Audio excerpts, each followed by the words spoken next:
Welcome to the Flow of Money podcast. This is where high performance meets financial intelligence. In these discussions, we combine the performance science of flow and flow states with practical wealth management strategies. The intent is to build a resource for those who believe that high performance mental states can impact wealth and abundance in all its forms so that you can make the impact you want in the time that you have. Let's get started. I'm Dave Gieselman, flow state coach, breathwork facilitator, and former chef turned high performance nerd. I help leaders and creatives build clarity, confidence, and capacity, teaching the science of staying cool under pressure so you can think clearly and execute fast, especially when things go sideways. My name is John O'Dea, and I'm a financial advisor. My love is cash flow. I truly love the cash flow generated by businesses for the positive impact that this cash flow can have on the owners, their employees, and their broader community. And this cash flow is never more important than when the owners of these businesses start to execute their exit and succession plan. I just love it all and can't wait to help.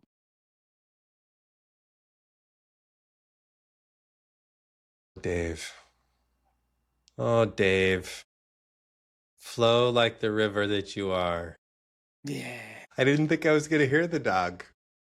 No. The dog's getting louder. Well, his snoring is getting louder. Yes. So this is the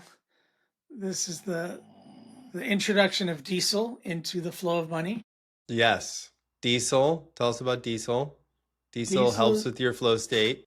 Diesel helps with my flow state. Diesel helps me do breath work. Diesel is a 85-pound rescue pit bull who is now 8 years old. We got him when he was about 2.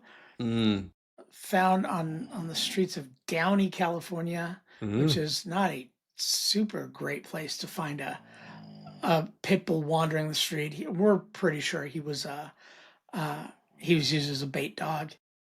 So he got off to a real rough start, and it's now all salmon and squishy beds and snoring in the corner of the office.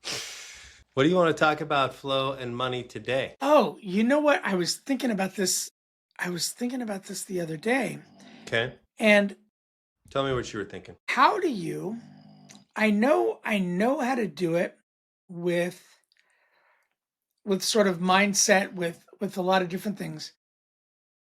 But when there's no flow, when there's no, like, you feel like you can't get any movement when you're looking at like wealth management, I was talking to somebody the other day. I do a lot of work in drug addiction and alcoholic recovery. And I was talking to somebody and they go, yeah, like I understand how I need to learn how to have like good money habits. I need to use my money better.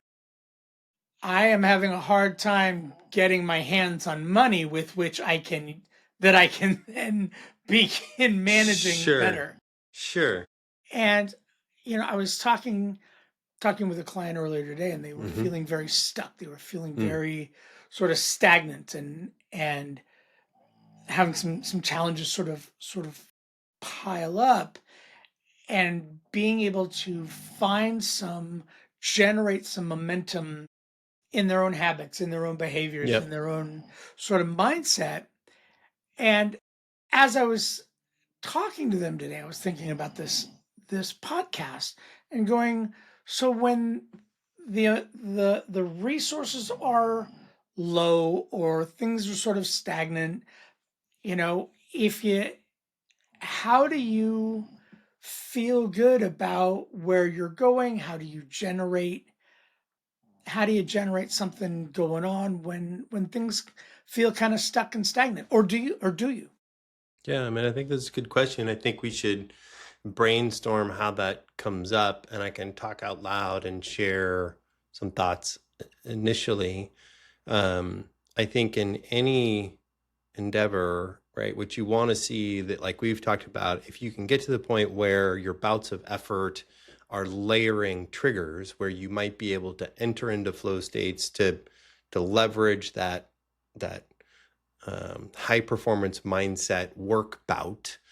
If you are budgeting time where one of your flow states is directed at money, then we're talking about triggers to make that work bout more productive around that money exercise, that money work bout, whatever it is, right?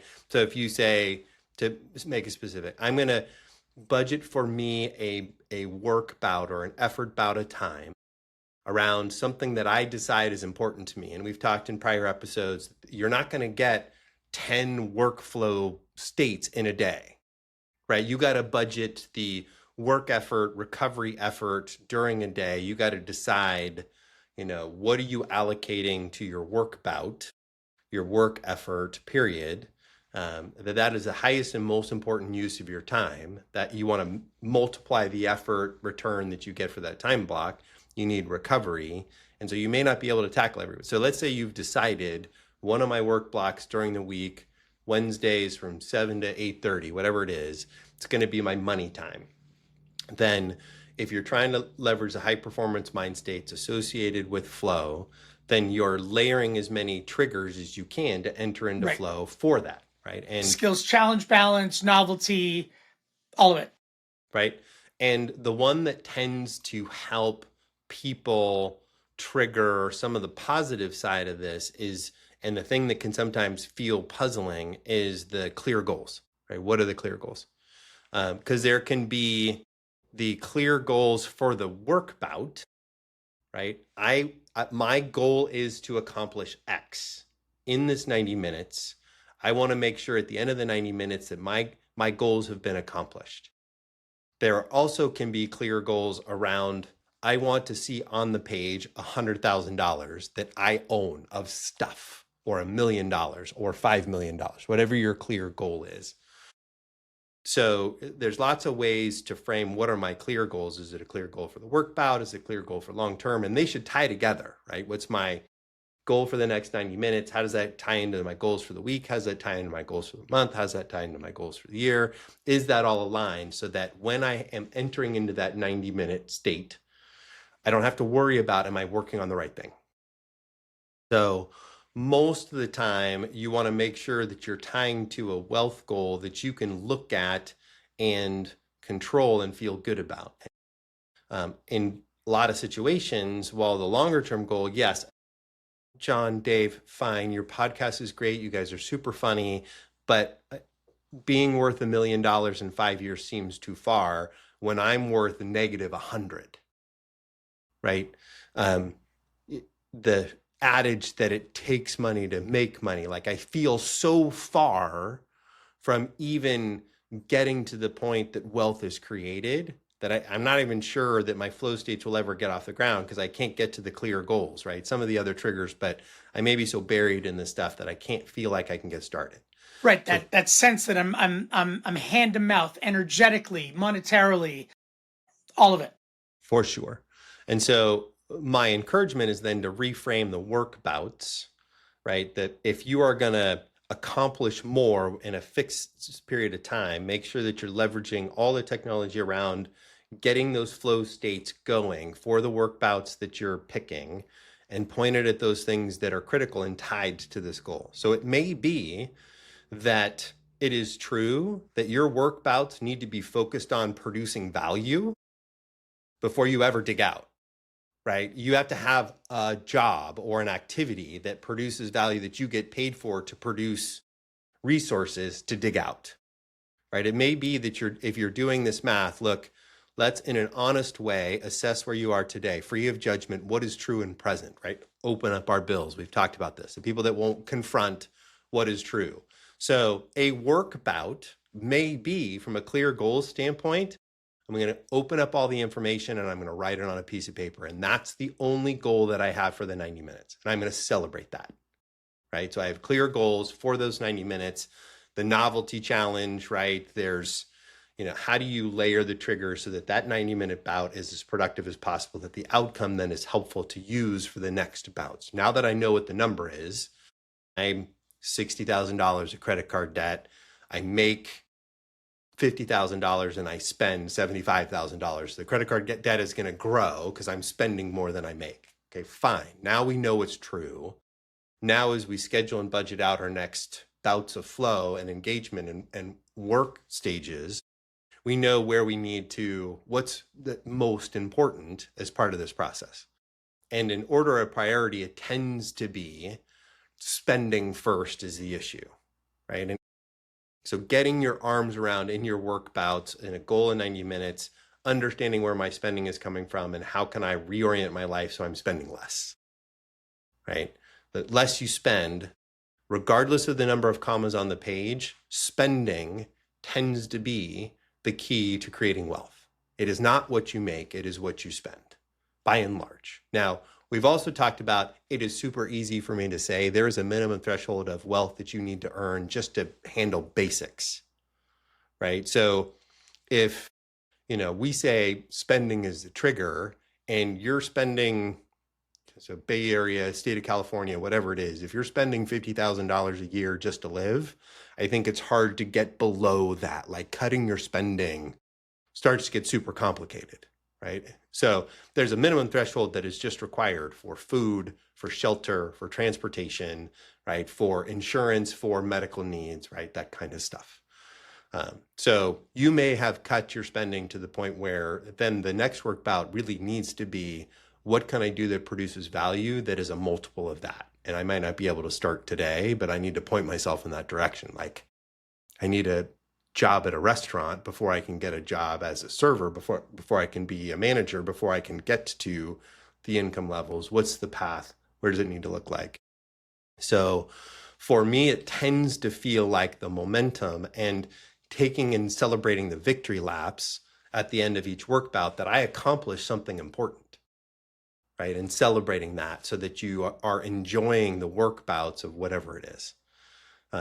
So getting momentum at the early stages of creating wealth tends to be pointing those flow states and work bouts at understanding your current situation, what is true, income, expenses, assets, and liabilities. And there may be no assets, $1,000 in your checking account. There may be a boatload of liabilities. I got $80,000 of college debt, $30,000 of credit card debt. I went to the hospital and I didn't have health insurance coverage, so I got $25,000 of medical debt. Like, I don't care what number is, but what do you make? What do you spend? What do you own? What do you owe? Income, expenses, assets, and liabilities. Those are your primary colors, right? If you're making a wealth picture, those are your 4 primary colors that you get to work with to mix and make your picture. Regardless of any income level, asset level, matter. anything else. I just came out of rehab. Prior to rehab, I just came out of prison. Like those are still the things that I want to look at. What do you spend? What do you own? What do you owe? Right? And understanding there's a current state, which is typically a reflection of whatever your whole historical state has been. Then you get to make decisions. If I want this to be different in the future, where do I maximize my leverage? Which one of these four things do I need to focus on? And they're often related. Right? So for example, my liabilities, my credit card payment, my minimum credit card payment on a $50,000 credit card might be $1,000 a month as an expense, right? So my liability and my expenses are related, right? But understanding how these work together, right? If my expenses are higher than my income, my liabilities will never go down. Right? To create a positive net worth is your assets minus your liabilities. To create a positive net worth so you are wealthy, right? To some degree, you can't buy an asset that generates passive income that covers your expenses for the rest of your life without making the money, not having to spend it to have the resource to buy that asset, right? So to understand how these circle around, income greater than your expenses, you got to make more than you spend. Right. And so as you have completed your work bout to understand what do you make, what do you spend, what do you own, what do you owe, what does that look like today? And how do you want to get to the place where those 4 numbers look better? And it should be relatively intuitive, right? You want what you own to be much larger than what you owe, right? It doesn't make sense if you own a $5 million house, if you have a $7 million mortgage, you're still worth a negative $2 million, right? So to get to the point where what you own is greater than what you owe, for most of us, we're not going to win the lottery, right? We're not going to find a magical money tree that's going to produce magical assets, and we're going to dig out. It's just like we're not going to get a weight loss pill. We're not going to get a muscle building pill, right? It's going to take dedicated effort over a long period of time that you're going to want to enjoy those work bouts so that you can stick to it over that process, right? So this is where your flow states, where you want to enter in and use the flow states to point it at creating wealth or money. And it may be that there's some work bouts that you schedule throughout a week or a month that are pointed at understanding your state.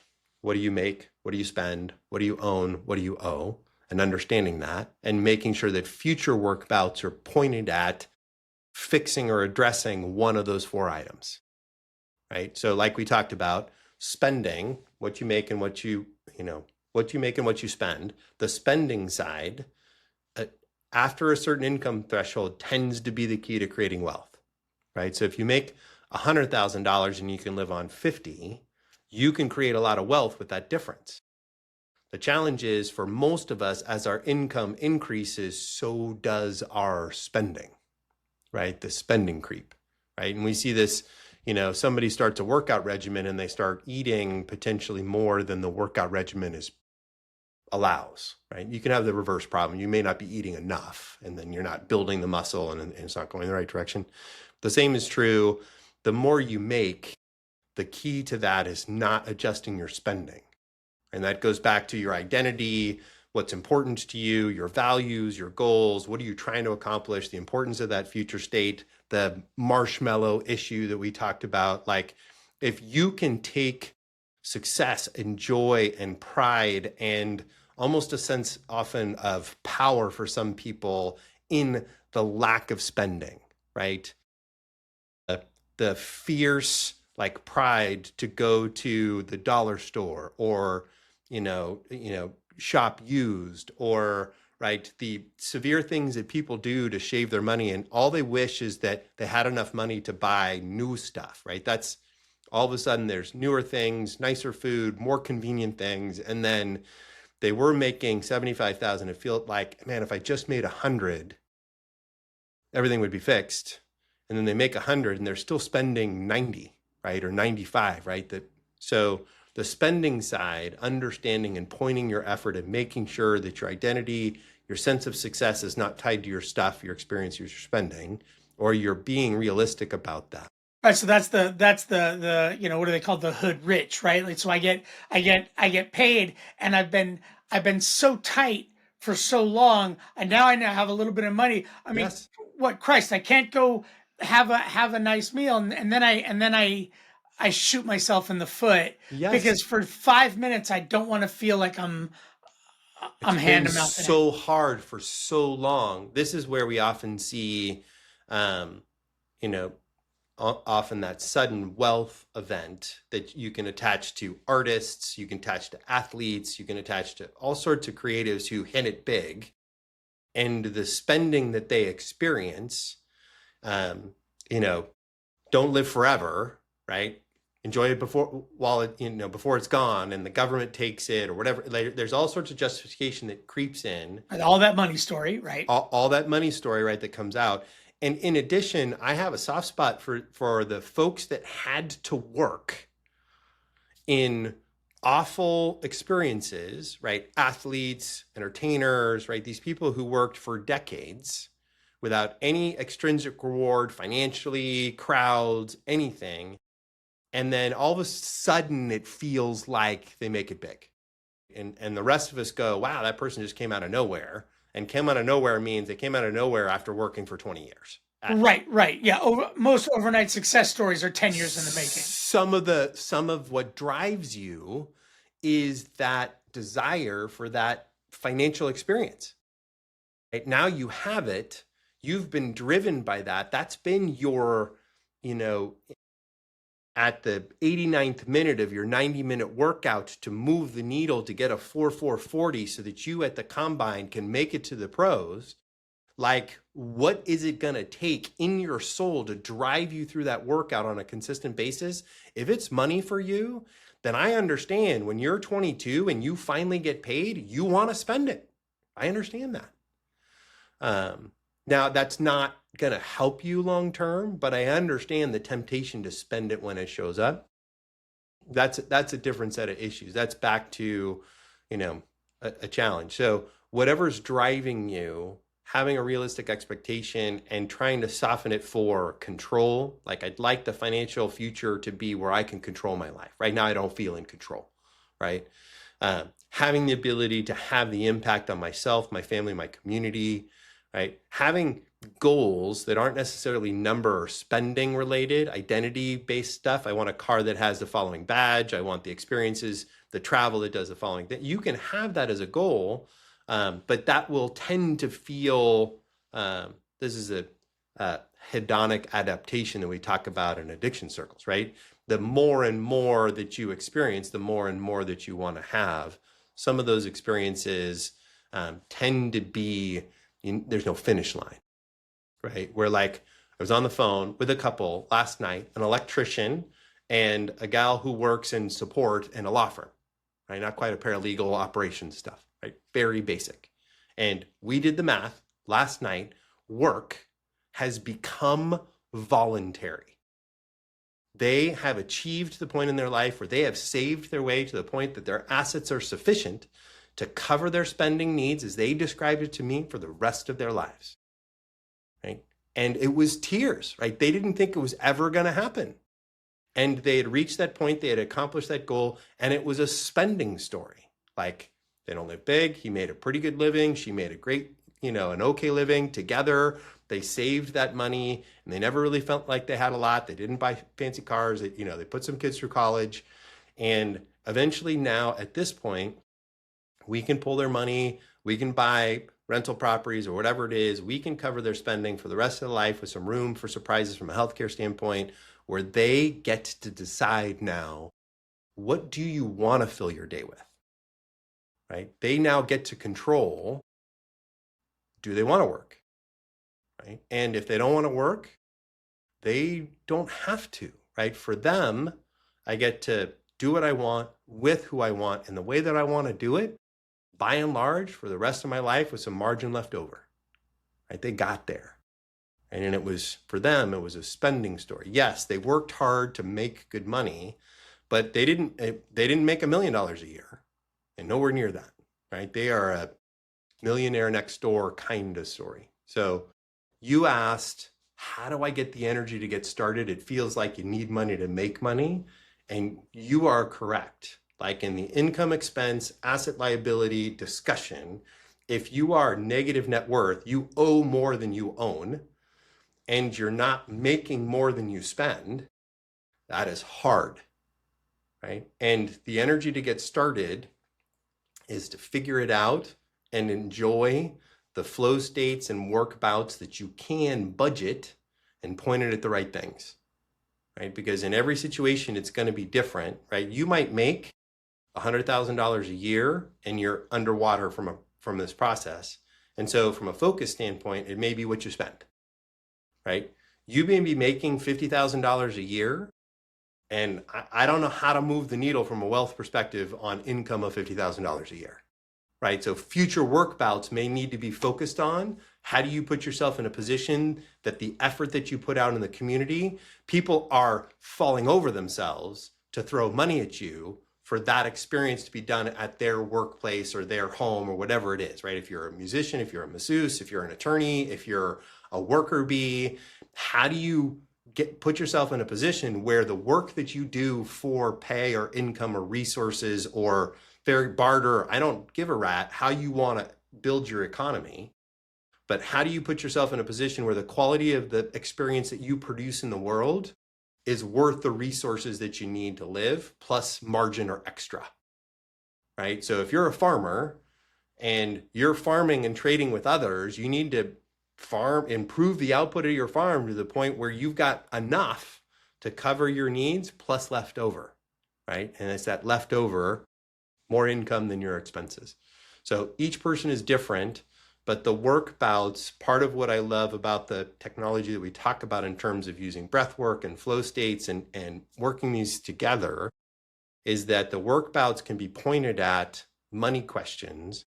Each person is different, But money questions are no different than any improvement that somebody wants to see. Like flow states can be triggered to improve the productivity of getting better at basketball or, you know, computer science or being a wealth advisor, right? I mean, if you want to leverage the flow states to be and the optimized mental mind states that come with that, what do you want to point it at? You got to decide in order of priority. You don't get to do them all.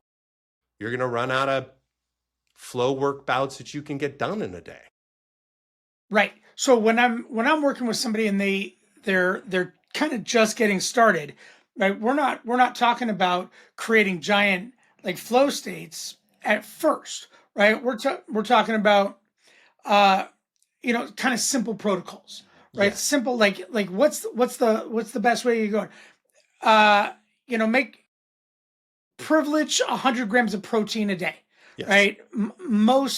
Most people are doing just fine on if you got 100 grams of clean protein a day, if you got 10 minutes of low angle sunlight every single day, if you got 10 minutes of meditation every single day, if you wrote for 20 minutes journaling every day, single day, get clear and then sleep for 8 hours, right? Yes. So some really basic Fuel, protocols. water, sleep, meditation, journaling. Like there's some core things that we know from a mental optimization standpoint. If we can lay down some early successes, and those will compound. Sure. Yep. And so in terms of, I like talking about that. I like talking about the people, and you've touched this a couple of times, and I appreciate it. So it's the spending, right? So if I need to move the needle in a significant way in a short period of time, it may not be around how do I figure out how to make more. So it may not be like, okay, what's the side hustle? What's the this? How do I, Yep. Yes. now I'm spending, I'm spending from 8 p.m. to 1 a.m. trying to figure out how to do drop shipping on Amazon. What am Right. I, Yes. Exactly. it's the spending. Uber Eats, right? What is my side hustle to move the needle from an income standpoint? Right, but it's the spending that's actually going to move that needle in a better way. If I can drop the spending, is what I'm hearing, and correct me if I'm wrong. If I can drop the spending, I'm gonna get a better sort of return on addressing spending rather than figuring out how to generate more. Yeah. So let's talk about this.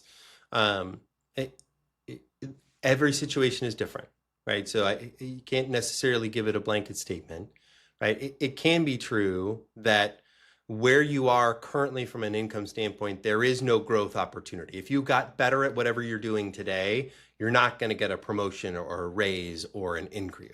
That may be true, right? It may be that you have to find a side hustle that eventually becomes your primary thing that you get better at. So, I mean, there may be situations where you got to figure out where to move the needle from an income standpoint. So I'll give you an example. Young man, we're coaching him, my wife and I, he's coming from a situation where he just wants thinking partners to help him through this process. So he's imagining long term, he'd love to be involved in sort of the white collar management side of construction, not doing the work. He's going to do the work for a little bit. You need to do the work to understand it. But project management, leadership, running teams, purchasing, like on the construction side. Now, some of that stuff may require certifications and degrees that he doesn't have today. So the question is, does he wait tables for some period of time to cover the expense to do the side hustle to then maybe he gets an internship, a side hustle gig, right? So you might find a situation where you're doubling it up on income. But in most of the situations, in many of the situations that I look at, the side hustle is expensive in and of itself, and it's resisting and avoiding the key issue. So another individual that I worked with made good money at his day job. And the day job people loved him. They loved this guy. He was super important to the organization. They paid my fee to sit with him to figure out What are you doing and how can we help you from a financial planning standpoint? Because he was going to work and busting his hump in a construction services related field and then driving for Uber, right? And slept 3 hours or 4 hours, right? And it was killing him. Literally was showing up as health issues, right? So for him, the side hustle was not the fix. Because while it did produce income for some period of time, it was going to show up as expenses later, healthcare costs. It was Right. going to hurt his performance in his core job. Yeah. Right. It wasn't the fix. The cost of energy depletion is real high. For sure. Right. And there was more growth opportunity for him long term by doing better, being better, getting more valuable at the thing that he already knew. Right. In the construction services related field that he knew, if he took those extra hours, learned more skills related to his field, developed certifications, study, rather than driving for Uber, he could be able to command a salary recurring forever for the rest of his life, double what he was getting paid today, right? Which is a much better recurring situation, healthier, more sustainable, more independent. So, solving the income side with an unrelated side hustle that wasn't going to turn into his new primary was not a helpful problem. But it also masks some of the benefits that you get by focusing on the spending side. And the spending side has, we'll go through them, maybe 4 positives that layer and multiple, like you outlined. If we can start with some core things, they start to compound. And focusing on spending compounds in a couple of different ways. The first way that's focusing on spending is often in the mental and the personal. I didn't realize I was spending that much. Like when you see the number, you're surprised and startled that I can't believe I'm spending that. We see the same thing when we have somebody do a screen tracker and they realize how much time they are spending on scrolling Instagram. Yeah, right. 100%. It is in any change field coaching that you get, whether it's Atomic Habits, whatever it is, right? Weight loss. The first step is often tracking in a ruthless way what we want to measure, right? What I eat, right? Screen time, right? Spending, right? The confrontation of understanding and acknowledging and in a realistic way, what do I spend and what does that mean about me as a person in and of itself can be very startling, right? That's item number 1. Item number 2 is that if you can cut your spending, right, that creates the capacity, right? So if you've acknowledged it and you can figure out ways to trim or address, right? So Disney Plus, as of this writing, sent me a lovely email that my Disney Plus subscription cost is going up, right? So it's a recurring monthly expense, and I'm not sure if I cut it, I really would miss it, right? So I get to, on a regular basis, decide what's the minimum threshold of expenses that I'm willing to tolerate and cut those and look at them. So just as a guy who threw his TV out the window when he was 19 years old, you won't. I promise. You won't. So, spending and understanding emotional spending, right? The dopamine hits that we get from the spending, the sense of entitlement.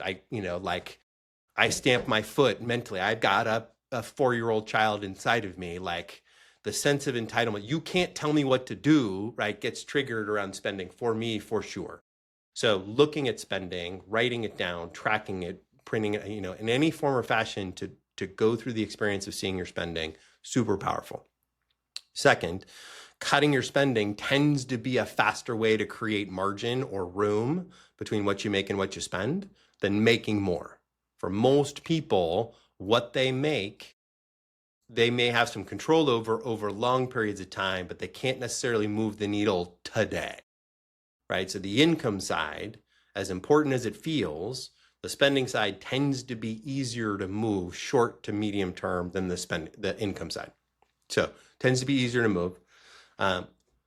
There's a sneaky multiplying factor around spending focus as well.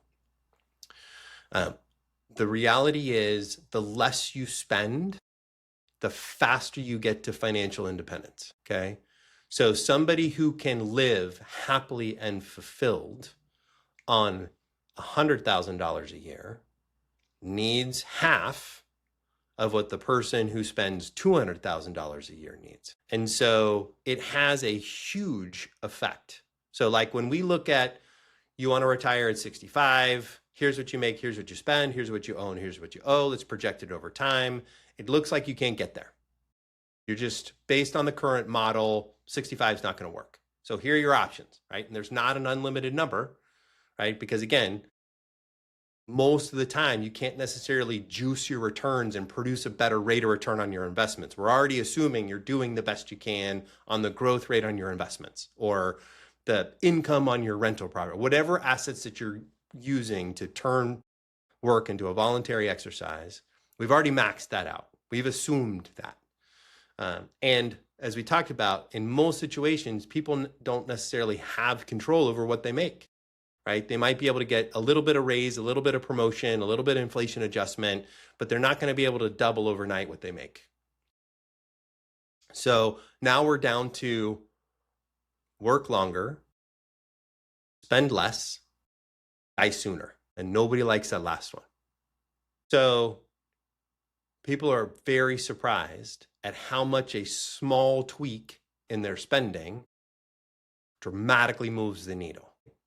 So a little change, $500 a month, $6,000 a year, doesn't sound like a lot.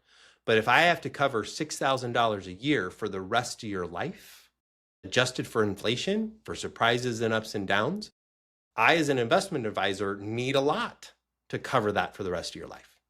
So if I can cut out $500 a month, all of a sudden, it's not 68, it's 65. Right? It moves a lot with little tweaks in spending. So spending while you're growing your wealth feels small, it feels minute, and it feels punitive. And you got to get to that, right? You got to get to the emotional component of your identity. I feel like I can't live without a TV. It sounds like you can. I feel like I'm not important if I don't know the stuff that's being talked about or what am I going to do for the between 5 p.m. when I get home and 9 p.m. when I go to sleep, what do I do? All I have is the stuff in my head. Right. I used to, when I tell children that I don't have a TV, the question I get, the most common question I get, what do you watch? Nothing. I don't watch anything. And that's that. Well, what do you do then? Like, what do you, how do you if you don't spend your money on this, how do you stimulate yourself? What do you spend it on? Right. Right. Yes. So the focus on spending has a layered and accelerating positive effect on wealth creation and management. As we talked about, it really gets to the identity, right? If you can get to the point that your identity isn't how you look in the marketplace or other people's opinions or your sense of identity in the community based on the stuff that you have or the stories you tell or the trips that you take or whatever it is, right? If your sense of identity can come from the impact that you have and who you are, right? Stuff unrelated to spending, if you can get to that, right? That's still working on it myself, not there yet. Easier said than done. But if you can get to that, then cutting your spending tends to be easier, and cutting your spending has all sorts of positive effects, right? All of a sudden, when you cut your spending, the income that you make compounds faster. You're able to buy more assets. And when you buy more assets, those assets generally generate income or grow, so you can buy more assets, right? It compounds. Your $10,000 that you set aside, it makes $1,000 of income. Now you have $11,000. The $11,000 makes $1,100 of income, right? It compounds in a way that is really hard to intuit when you're just staring at the page. So cutting your spending while you're accumulating wealth, the spending has a huge positive effect, and the identity, decoupling your identity from the stuff that you have also helps. So there's a sneaky positive if your identity is not tied to the value on your investment account statement, then when the value of the investment account statement goes down, you're much more likely and capable to take advantage, right? So there's beautiful, well-run companies that would cost you $100 a share to buy today, and something odd happens in the marketplace where people are panicking and they're selling the ownership interest of that same company for $70, if you're confident that your identity hasn't changed, even though your investment account statement might have gone from $1 million to $700,000, if you realize I am not my statement, and you then are in a better position to take advantage. Now This is a is good now on time. sale. This is now on sale. Like, I can take advantage because my identity is not tied to this, because my spending is not a big thing, right? So you can take advantage while you're creating wealth. And again, because you spend so little, even if you're working in a field that goes through a riff, your spending's not that big. You don't have to reset down. You're already positioned in a place where you've got margin of safety. If your investment account changes in value, you're not as tied emotionally to that as a feature of your identity, so you can take advantage better. And when it comes time to, you've accumulated enough resources where you now fully control all of your decisions in your life, because your resources could cover your spending for the rest of your life, that happens sooner if your spending is less.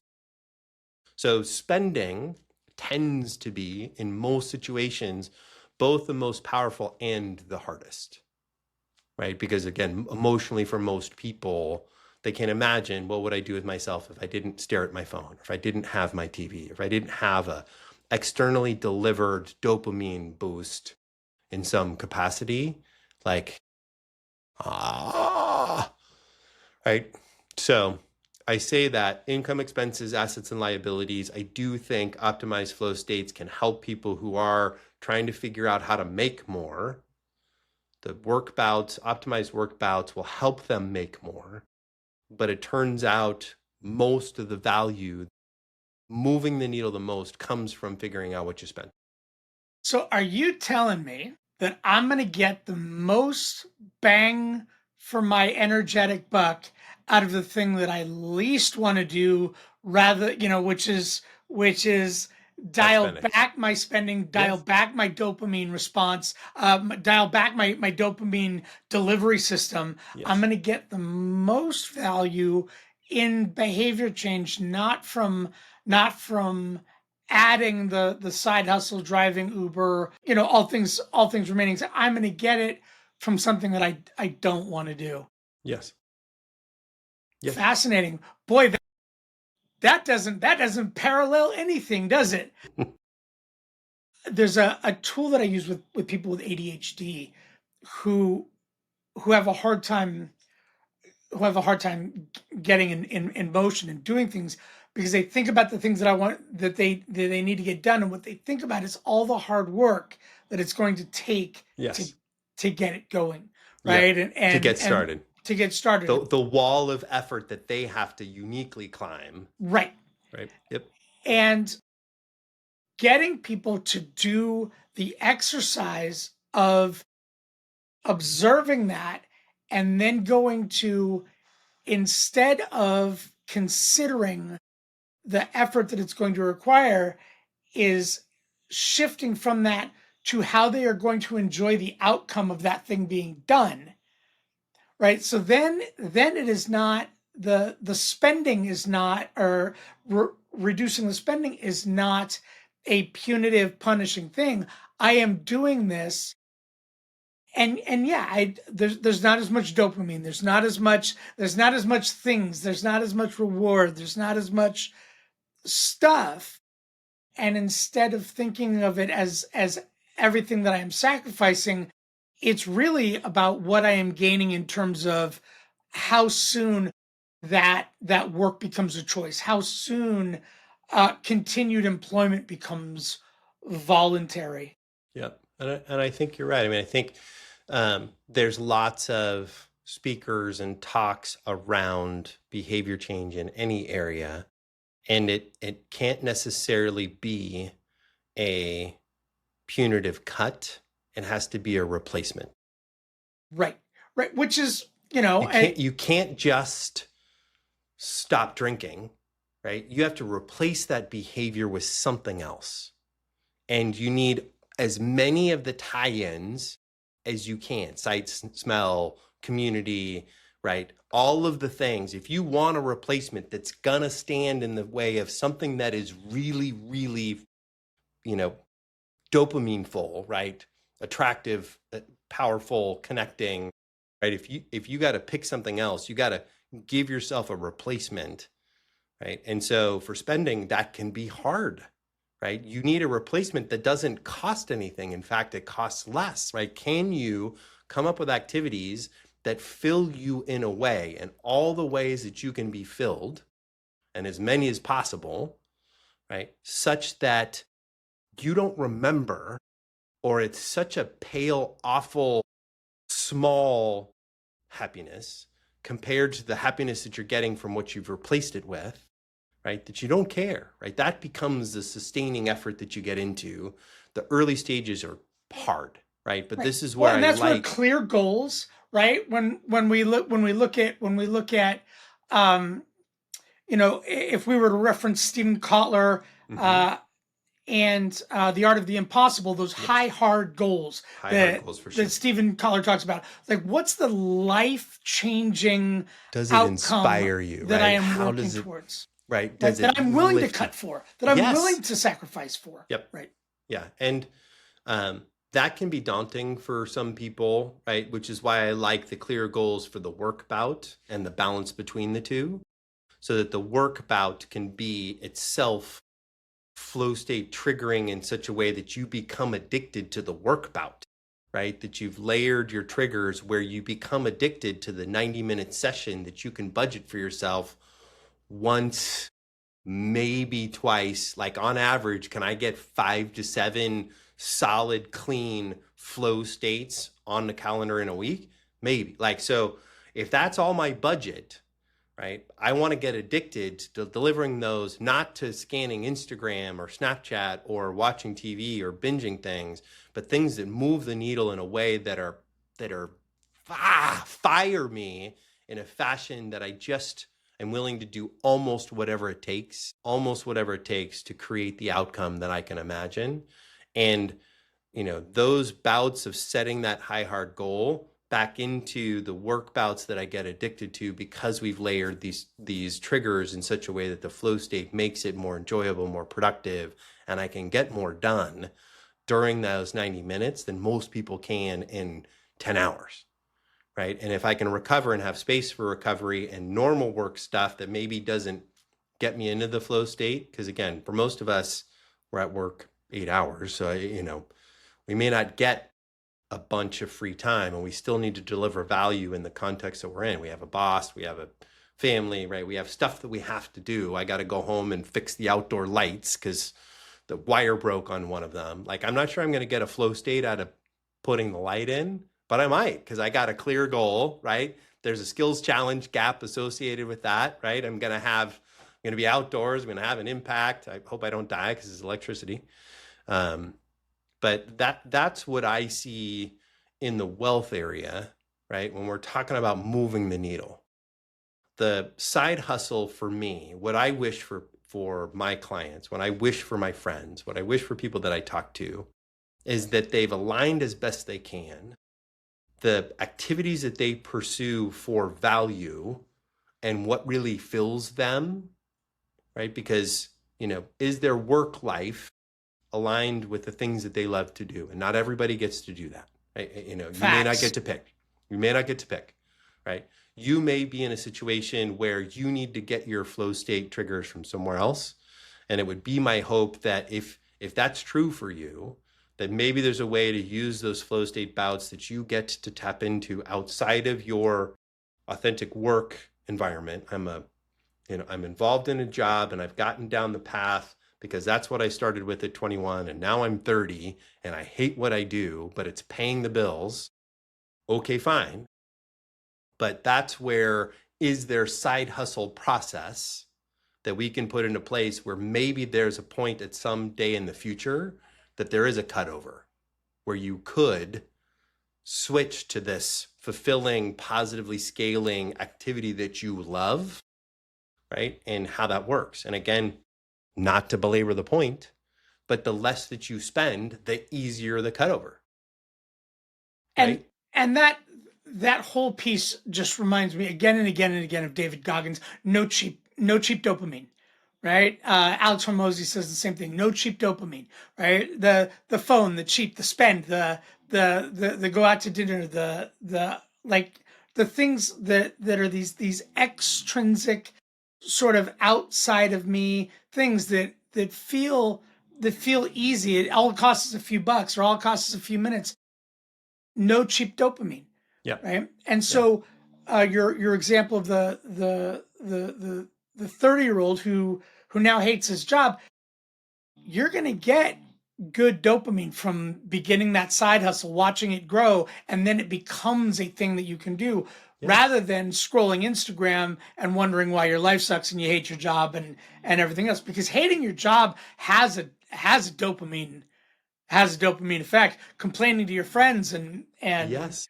like, no, that has a dopamine. You Yeah. and your friends tell you Hating on what a your prick your boss bosses. is. Oh, My life is sure. worse than yours, right? The doom hating of your context. It's definitely a control feel, right? There's some power and empowerment. But it's cheap, and it's and in that it is cheap, it is expensive, Yes. right? Yes. Yeah. I mean, so the wealth experience that you have, the abundance that you experience today is a state that you put into practice 5, 10, 20 years ago, right? If you want a wealth and abundance state in the future that's different than the one that you have today, it's going to take some effort over a long period of time. And for me, what I'm trying to find, part of why I love what you teach is, how do I then budget the time that I have left so that I can move the needle so that in 10 years I am in a different wealth and abundance state that I created, because the next 10 years are very different than the last 10 years. Right. And I have experienced hundreds of bouts of effort to change that didn't last, right? That didn't stick. So the flywheel of momentum around, can I get addicted to the work bouts and how the work bouts are designed such that I want to do them more and more in that structure, and they're pointed at the right things. This is where and this is where I turn into a broken record. This is exactly why we stack our physiology, our biology behind our goals rather than our psychology behind my goals. I am never going to get there with mindset. I am never going to get there with positive thinking and trying to do that. I must start to engage. And once I do those things, that slowly it works a little bit slower and it's a little bit harder, but now I can actually get addicted to the flow states that Yep. come from discipline, that Yep. come from doing those things, that come from sort of tightening back, right? Tightening back the way that I spend, uh uh tightening down the disciplines, and then watching that compounding effect of my energy, my money, my relationship, whatever it is, All of it. right? Because I've done a million different things that I was supposed to get, this sudden change from, and it didn't last because I was focused on mindset, not on the actual mechanics of getting my body to do something different. Because if nothing changes, nothing changes, and I have to begin first. And this is where I think we can look at it financially. We look at it in terms of biology. We can look at it in terms of quality of life. This is where we stack our biology, stack our physiology behind our goals, because my mindset's never going to get me there. My biology, my psychology will always break before my biology. Yeah. No, and I think as we were talking about that, right? If you can start with those components that put your biology in the best possible context, right? The how you fuel, how you hydrate, how you sleep, the physical things that will be hard and silly when you get started, like sit and don't do anything for 10 minutes. Really? That's going to move the needle? How does that make any money? I don't think you understand the kind of challenge that I'm facing. You want me to stop working for 10 minutes. Didn't I just finish explaining to you that I spend more than I make and I'm in a flippin' hole and it's getting wholer? Like, how does that work? You're not hearing, you're not seeing me and the urgency that I have, right? And that sense that I'm hearing you describe, if you can get your biology right, yes, you're sacrificing, you're cutting 10 minutes of work time, right? Whatever, and stack some of these 10 minutes for meditation, 20 minutes for writing, whatever the numbers are, right? Breathing exercises. If you can steal that from something that you're doing today, you and I would be aligned that you would steal it from things that are cheap dopamine, that if you did an audit, you probably could steal it from, and not steal it from your pay-based work time. But even if you did, we would suggest that over time, let's say you make $50 an hour, and let's say it's going to cost you an hour, and so there's $50. We would suggest that even with the time remaining, you will be much more valuable in the time remaining because you lost that $50, right? So business owners go through this process all the time, and we call it the sawtooth of profitability, and I'll draw it for you on the screen. But a sawtooth, if you think about a round saw, right, a round saw, and it has teeth. So as you grow in profitability, you grow to a certain stage and things start to turn, and you're not growing from a profitability standpoint until you do something in your business that's expensive. Systems, people, technology. You have to do something from an expense standpoint that costs you something that resets down to get productive to that next level, right? So this is just the physical, personal version of that. I got to cut something so that the work bouts of time that I have left are twice as valuable because I'm physically better prepared, mentally better prepared, stronger, right? All of those things are true. And it's very hard to believe that that's going to play out in the face of I'm in it, right? I'm angry, sad, ashamed, frustrated.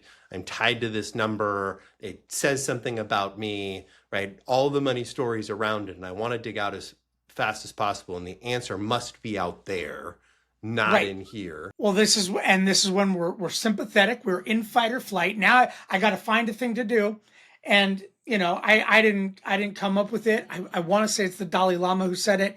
I don't remember, but the statement that if you don't have 20 minutes to meditate, then if you can't afford 20 minutes to meditate, then you need an hour. Right? And but you don't get it. I just said that I don't have 20 minutes to meditate, then you definitely need an hour. And what you get from that is so powerful. What do you mean stop working and start cutting? What I need is more money. Well, what you need is less loss is what you need. You do need more money, and working more, won't necessarily be that answer, right? That treadmill of longer hours, right? I'd like to figure out how to tweak my calendar where I could get 12 hours of work in rather than 11, right?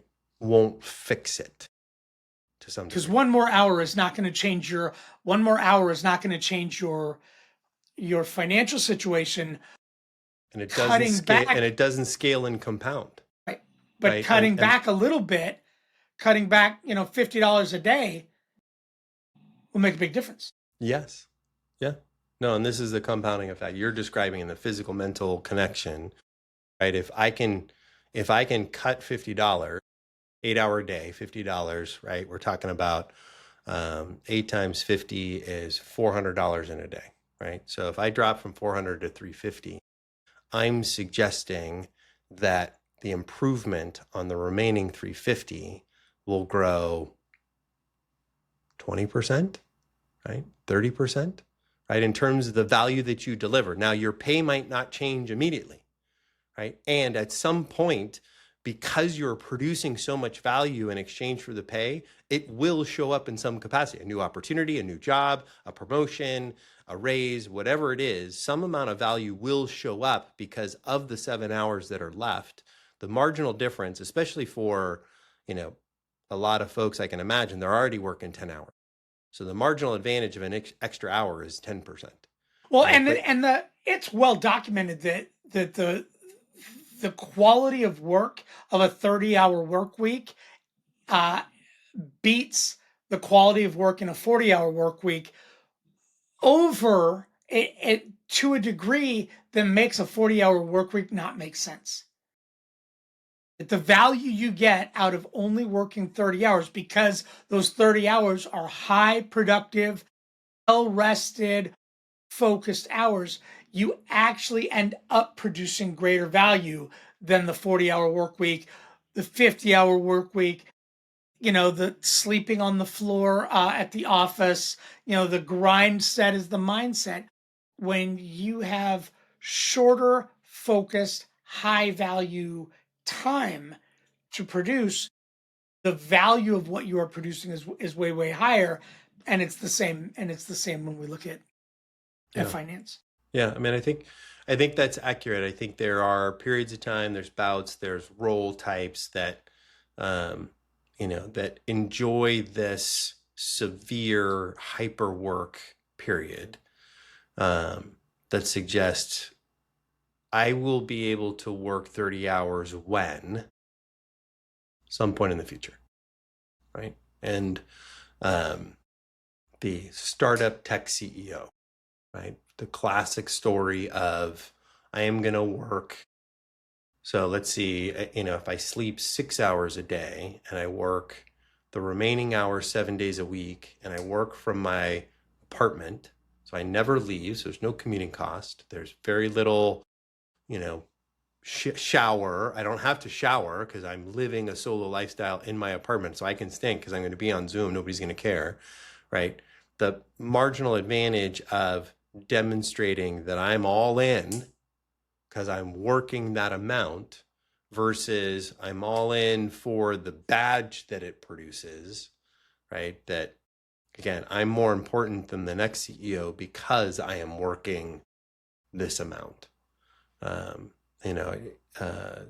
I can imagine that there are work bout periods that might uniquely demand some, excess return, some excess amount of time. There may be a work bout period, like I'm thinking about you're a CPA, right? And April comes around and you're working 80 hours a week to get through it. And that may be the demands of the job. And the question is, you can't sustain it all year round, but can you orchestrate it where it's limited or walled off or protected? But if you are a sustaining member of a growing organization, I think about some of these tech-based organizations where they burn through people, right? That the culture demands a 24/7 responsiveness between bosses and peers that they're always working on, and they don't get this recover time. The organization benefits when people burn out and leave because the next replacement will continue to work at that level. But at the individual level, that process is not helpful, right? Because you've expended yourself in a relatively limited fashion that may not be able to transform and sustain next organization, next role, right? So you've expended yourself in a work bout with a, hyper hours involved. That again, I think that's, 6 by 5, that 30 hours structured correctly, allows for room for mental, physical breaks, process, renewal, right, recovery, that I could easily imagine that would produce a more positive and sustainable growth and impact over time. But I can imagine if only the data supported that over and over and over and over and over again. The data supports this over and over again. And as much as I love, the mindset is the grind set, just the dumb, I get it. And it is it's counterintuitive that working less is actually working better, that working smarter is actually, that you don't need to work harder. You just don't. It's a lie. It is a lie, and it's a lie that we were fed by. Certainly, men and women of our generation were fed by our parents. That a certain amount of suffering was sort of required, right? Hmm. That Yes. if you're not suffering the right amount, then you're not doing it right. But the data shows us over and over and over again that the value is in shorter work bouts that produce higher productivity, higher quality, higher creativity, and so that you end up with better results Mm. long term, Yep. working fewer hours that require less correction on the far side. Yep. Yeah. No, I mean, again, the industry cultures adopt this. It must be painful in the first 3, 5, 10 years, whatever the number is based on the industry. It must be painful for us to really believe that you're any good, right? That the amount of work and effort required to get started as a investment advisor, right? As a wealth manager, you know, you're not really working hard enough unless you are nights and weekends. And if you're not working hard enough, I'm not sure you're entitled to the success. Like there's a culture around that. I can't tell you how many kitchens I had to pay my dues in. Right, pay your dues, right? This is part of the due paying process associated with this particular industry that if you would like more income sooner, you got to work harder, right? And there's only so much value you can deliver early in your career. The only lever you have to pull is the number of hours. And, to some degree, you outstrip that where errors creep in, your ability to be present with people, the ability to deliver value starts to diminish, where I can imagine there's a trade-off, right? There's a balancing point where, Well, and that's therein lies the lie, right? More hours does not make me a better producer. Fewer hours at a higher quality level makes me a better producer. yeah, 100%. yeah, the challenge I think in my industry is we do such a poor job of educating, training, and supporting people who want to get started that part of that first 3 years is a poor man's Darwinian process. If you survive, then you've self-taught your way a set of systems and tools that work, and the failure rate is super high, and needlessly so, my perspective, right? It's Well, it's and not a it's not a magical process. It's not. right, It and doesn't so have to you be get that. the old guard, right? I had to suffer, and I came out okay, and so there's no reason why, and I'm gonna say it now. If you think that somebody else should suffer because you suffered and you turned out all right, rest assured you did not turn out all right. Right? Right. Rest assured you did not come out of that okay. Right. Right? If you think that somebody else needs to suffer because you suffered, you did not benefit from that suffering. Not helpful. I mean, there's a the benefit of grit, right? The ability to do hard things over a long period of time, but that doesn't necessarily mean that the benefit is the suffering, right? The best benefit is learning to architect your time in such a way that you're willing and excited and supported and impactful over that long period of time. Like, have you connected so that you're excited to do it? Right. I don't think that's misusing. I don't know if it's Duckworth or Dweck or who wrote the grit book, but I don't think that's misusing the lessons of grit as a tool to help figure out how to go further faster. I think the question is, if you are eager to experience that work bout, how do you architect that in such a way that the work bouts are as productive as possible, with the required recovery? That's what top tier athletes figure out, as the recovery becomes more important than the work bout, right? And how you recover and how good you are at recovery starts to differentiate. Everybody can go to the gym for 7 hours, whatever it is. What starts to separate is who's better at the recovery piece. And it's not necessarily so, I think there's something to that for Yeah, sure. who's calling it a day at the gym at 5 hours and then spending those 2 hours in contrast therapy and Right. and Rest, nutrition and hydration, rest and nutrition, mindset, right? Breath work, flow states, right? The driving the process such that you can get into recovery, more productive recovery. Yep. Makes sense to me. Does that uh, answer your question that you kicked us off with? How to yeah, get no, started? I love it because it seems like such a challenge sometimes when we want to talk about high value, money return, high and getting started can feel so daunting. Getting started going, well, yeah, but I'm stuck back here. Yes.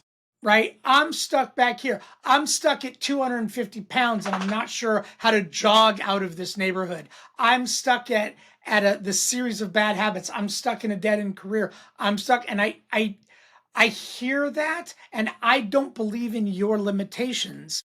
I, I hear you defending them Right. and as a coach And and as a financial as a wealth manager, I think you and I both stand in the same place. And I hear these excuses and these limitations that you're offering. I simply don't believe in them. well, and for me, it's, what can we celebrate? Right? Where can we take victory laps? Right? Where can we do something and call it a win? Right? That the demand of the expectation is the next thing I do has to make me worth $1 million is just not going to happen. Right? Unless you're starting with $2 million and you make $1 million by spending that I can make happen. Like the fastest way to make $1 million is to start with $20 million and start a winery, right? And then you'll have $1 million left over. So, can you change your expectation where there are victories to celebrate that you can control? I'm 250 pounds. I can't get to 150 pounds. It's too hard. I have health condition. I have knee issue. I have back issue. I have, work problem, family problem. Like fine. Yes. And there is something we could do right now that is a win. Can That is you absolutely can you focus on 100 grams of protein a day? Like and whatever it hit is. just Pick hit that. something. Just I hit can't. that. Fine. What can you hit that we could celebrate tomorrow? Fine. Fine. But the issue isn't the end result. The issue is, can we pick something that you can control and succeed at, right? Now. And now, right? Now. And you asked me from a wealth perspective, the process is no different than change in any other area. You got to measure where you are and be true about that. What is accurate about my state today? Right. No, and I think And that's really important. I think that's a really important you gotta statement. I write think it down. You got to experience it. You got to be true. You got to stand in front of the mirror and take a fucking picture, right? And this is what is true about me today. And it doesn't matter what is true today. None of what is true today has anything to do about who you are and how worthwhile you are as a human being, right? Is nothing, none of the information about your income, your expenses, your assets and liabilities says anything about you and your value as a human being. Your worthiness for love, your ability to create abundance and impact in your community, none of that is true. All it gives us is a set of facts that if I change something, can I celebrate it? Pick one. We talked about, I like expenses, but again, your situation may be different. It could be income, right? But pick something, experience it, and celebrate. Take a flipping victory lap. Try it again and fail and step back and go, that didn't work. Celebrate the failure. You know what you did? You tried, right? I mean, it is the human in the arena, right? The quote around in the arena. Yeah, the right? man, That is the trying. man, the Roosevelt quote. Yeah, the man in the arena, because you're doing something. Whatever, go down swinging, right? Strike out. Better than you are today. Wallowing in your I can't, or I'm not, or I ain't, or too far away. Like if you want to harvest the power of your brain with the noodle in your head, the resources that you have to be alive today, there's a victory to celebrate in some amount of effort you can put forward. And in the money space, in the wealth space, 4 primary colors are no different, right? Whether you're worth $10 million, you want to be worth 20 million, or you're worth negative $250,000, you just want to get to zero. It's the same tools, right? Now, as you get better at it, you're going to get better at it. Same is true, like you pointed out, 100 grams of clean protein. Well, when I get started, you know what that's going to be? Ground turkey. Right? And then at some point, I'm going to figure out something else I can add to that, something I can cook better, and then something that I can up level, and I can mix, legumes and grains and get to a clean protein. Like, I'm going to get better at it, but I celebrated and got started with that first win. Right? Yeah, and do it shitty. Do it shitty. Do it ugly, right? That's what you taught me. Just get started. Win ugly. Yeah. For sure. Go ugly early, as we say. There you go. John O'Dea, it's great to talk to you. I love these conversations so much. I'm so grateful for you, man. Yeah. Till next time. Thanks for listening to the Flow of Money podcast. You can find us on Spotify, Apple Music, YouTube, or wherever you get your podcasts. Learn more about John and Dave at theflowofmoneypodcast.com. If you liked this episode, share it with someone who's ready to step into flow. If you're interested in sponsorship or collaboration, we'd love to hear from you. See you next time. Hey, before you go, this is John O'Dea here with a quick note. I am affiliated with Raymond James Financial Services, Inc., member FINRA SIPC, and my investment advisory services are offered through Raymond James Financial Services, Inc. Dave Gieselman, my partner, is not a registered broker-dealer and is independent of Raymond James Financial Services. Any opinions are mine and Dave's. These opinions are not necessarily those of Raymond James. Every investor situation is unique, and you should consider your investment goals, risk tolerance, and time horizon before making any investment decisions. Neither Raymond James Financial Services nor Raymond James Financial Advisors render any tax advice. Tax matters should be discussed with your tax advisor. This podcast is for investor education purposes only and is not intended to provide and should not be relied on for investment advice. Consult your investment advisor before making investment decisions.